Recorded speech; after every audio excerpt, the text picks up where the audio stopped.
morning, Ma'am, Sir. I'm Restelyn Huraa, 37 years old from Philippines. I'm single mother with a 4 years old daughter. I have already experienced more than 10 years ago working abroad, 2010-2012.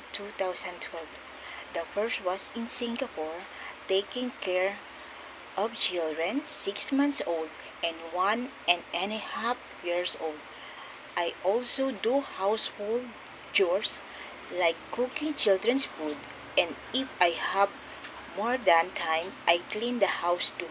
The second was in Kuwait, but my work experience there was only household chores. You won't have any problem about when it comes the whole chores.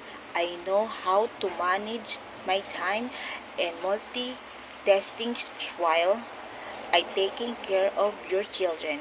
I will treat her as my daughter too, so you don't have any worry about it. My character as a person that my employers will like me.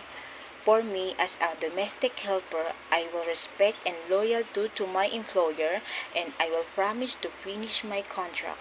I want to work in Hong Kong because I want to help my family and I want to earn money for my daughter's future. Hope you will hire me, Mom and Sir. Thank you. God bless.